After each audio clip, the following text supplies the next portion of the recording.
Assalamualaikum warahmatullahi wabarakatuh. Baiklah, hari ini kita akan mempelajari mengenai polymerase chain reaction atau PCR dan elektroforesis. Simak penjelasannya ya. PCR merupakan kepanjangan dari polymerase chain reaction, yang mana PCR adalah suatu teknik sintesis dan amplifikasi DNA. Teknik PCR dapat digunakan untuk mengamplifikasi segmen DNA dalam jumlah jutaan kali hanya dalam beberapa jam. Sebelum dilakukan PCR dengan sampel penelitian, perlu dilakukan optimasi agar didapatkan komposisi dan kondisi PCR yang sesuai sehingga mendapatkan hasil PCR yang optimal. Secara umum, PCR dapat dibagi menjadi 3 jenis.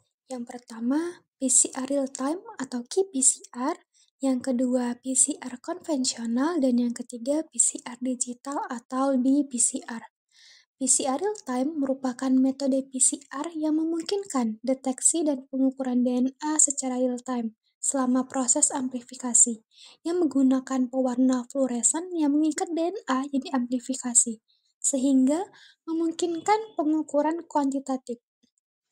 Biasanya, teknik ini ataupun jenis ini digunakan untuk mendeteksi keberadaan dan mengukur jumlah gen target, serta membandingkan ekspresi gen. Nah, yang kedua, PCR konvensional. PCR konvensional merupakan metode PCR yang paling dasar dan tradisional, yang mengukur jumlah DNA setelah proses amplifikasi selesai. Hasil PCR konvensional dianalisis dengan metode visualisasi. Contohnya, melalui elektroforesis gel untuk melihat adanya produk DNA. Kemudian PCR digital, yaitu metode PCR yang sangat sensitif dan presisi yang memungkinkan pengukuran jumlah absolut molekul DNA. Biasanya digunakan untuk mengukur perbedaan kuantitatif yang sangat kecil, mendeteksi mutasi genetik, dan menganalisis ekspresi gen dengan presisi tinggi. Pada PCR digital, tidak memerlukan kurva standar untuk kuantifikasi, berbeda dengan PCR real-time. Nah, pada video kali ini, kami akan membahas prosedur kerja PCR konvensional. Nah, adapun alat dan bahan untuk PCR konvensional yang pertama yaitu mikrotub, yang mana mikrotub ini berukuran sangat kecil dan ukuran terbesarnya lebih kurang hanya sekitar 1,1 ml. Dan kemudian alat selanjutnya yang kita gunakan yaitu thermocycler, yang mana alat ini dapat mengatur seluruh sampel. Dan alat ini penting karena pada setiap tahap dari PCR memerlukan suhu tertentu agar berjalan optimal. Saat ini thermocycler sudah dapat berjalan secara otomatis, sehingga pada setiap perpindahan siklus tidak perlu lagi disetting secara manual. Alat selanjutnya yaitu mikropipet, yang mana alat ini digunakan untuk memindahkan cairan yang bervolume kecil, biasanya kurang dari 1000 mikroliter, dan dalam penggunaannya lebih akurat daripada menggunakan pipet tetes. Selanjutnya, dalam melakukan PCR, kita memerlukan master mix. Master mix ini berisi campuran yang siap pakai, berisi semua komponen yang kita butuhkan untuk melakukan reaksi PCR, yang isinya termasuk DNA polimerase, DNTPS, buffer, kofaktor seperti MgCl2 yang akan menghemat waktu dan mengurangi potensi kesalahan saat menyiapkan reaksi PCR. Nah, selanjutnya kita memasuki tahap prosedur kerja dalam melakukan PCR. Nah, setelah tadi sudah ada master mix, maka kita akan masukkan buffer, primer forward, primer reverse, master mix, dan DNA sampel ke dalam mikrotub yang kosong. Nah, kita masukkan satu persatu bahan seperti buffer, primer forward, primer reverse, master mix, dan DNA sampel ke dalam mikrotub yang kosong menggunakan mikropipet. Nah, dan perbandingan antara bahan-bahan ini harus tepat agar nantinya tidak terjadi kesalahan dan pada saat elektroforesis DNA akan terlihat dengan jelas ketika menggunakan UV transluminator. Ya, dapat kita lihat ya gambar mikrotub di atas. Nah, ini merupakan mikrotub yang sudah berisi buffer, DNA, forward primer, kemudian reverse primer yang sudah kita masukkan ke dalam mikrotub yang kosong. Nah, inilah DNA yang sudah siap untuk kita PCR. Kemudian, pada alat PCR, kita tekan run, kemudian start, dan kita atur gen yang kita gunakan. Nah, di sini kami menggunakan gen ITS. Kenapa? Karena sampel yang kami gunakan yaitu tumbuhan dan hewan.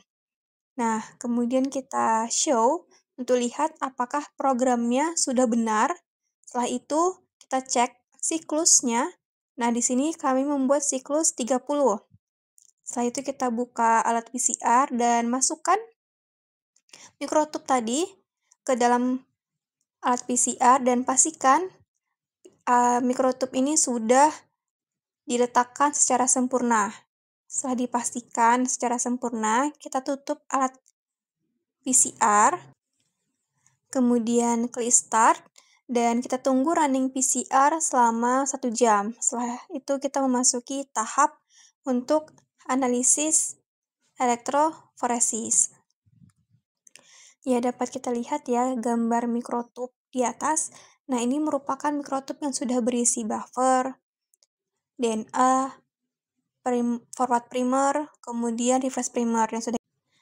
Nah, selama proses PCR tadi, ada beberapa tahapan PCR, yaitu denaturasi, annealing, dan elongasi. Nah, tahapan yang pertama yaitu denaturasi, di mana terjadi pemisahan dari bentuk DNA double strain menjadi DNA single strain. Proses ini diperoleh dengan pemanasan sampai 98 derajat Celcius. Pada suhu ini, molekul DNA akan terpisah menjadi bentuk DNA single strain. Pada sel proses ini dilakukan dengan proses enzimatik, yaitu melalui enzim helikase, namun tentu dengan pemanasan sampai 98 derajat Celcius, tidak hanya DNA saja yang akan terdenaturasi, akan tetapi protein juga dapat terdenaturasi. Sedangkan enzim DNA polimerase yang merupakan protein juga akan mengalami denaturasi jika dipanaskan hingga suhu 98 derajat Celcius. Disinilah letak kekhususan dari tak DNA polimerase, di mana walaupun dengan pemanasan sampai 98 derajat Celcius, enzim ini tidak mengalami denaturasi dan tetap bekerja dengan baik. Oleh sebab itu, sudah jelas ya bagaimana pentingnya peranan DNA tak polimerase ini dalam proses pengembangan teknik PCR. Tahapan PCR yang kedua yaitu proses annealing, di mana pada sampel ini diturunkan kembali suhunya menjadi. Tahapan PCR yang kedua yaitu proses annealing 60 derajat Celcius. Penurunan suhu ini akan memungkinkan DNA primer menempel ke DNA sampel masing-masing yang sesuai. Proses ini berlangsung kira-kira berkisar sekitar 30 detik. Setelah proses annealing, maka DNA primer menempel ke bagian dari DNA sampel Dengan menempelnya DNA primer tersebut, maka DNA polimerase dapat menempel ke DNA sampel tersebut. Hal inilah yang akan memulai proses berikutnya, yaitu elongasi, di mana pada tahapan ini sampel kembali dinaikkan suhunya ke suhu optimal DNA polimerase, yaitu elongasi, di mana pada tahapan ini sampel yaitu 78 derajat Celcius. Pada suhu optimal ini, DNA polimerase dapat melakukan elongasi dengan kecepatan 1000 pasang basa per menit. Tahapan elongasi ini biasanya dikerjakan selama 10 menit. Dan setelah 10 menit, kemudian dilakukan pendinginan di mana sampel suhunya kembali diturunkan sampai 4 derajat Celcius. Hal ini akan menghentikan proses polimerase sehingga terjadi terminasi dari kerja DNA polimerase. Suhunya setelah proses terminasi, maka sampel akan kembali mengulang proses denaturasi, annealing, dan elongasi. Kembali setelah selesai satu siklus, maka sampel akan berlipat ganda menjadi 1, 2, 4, dan seterusnya. Sehingga reaksi ini merupakan reaksi polimerase berantai. Ya, sesuai dengan nama reaksi yaitu polimerase chain reaction. Untuk setiap kali sampel diperiksa, biasanya siklus denaturasi, annealing, elongasi, terminasi ini diulang dari 25 sampai 30 kali. Dari pengulangan ini dapat diperoleh jumlah salinan dari 33,5 juta sampai 1 miliar kali dari jumlah sampel asal.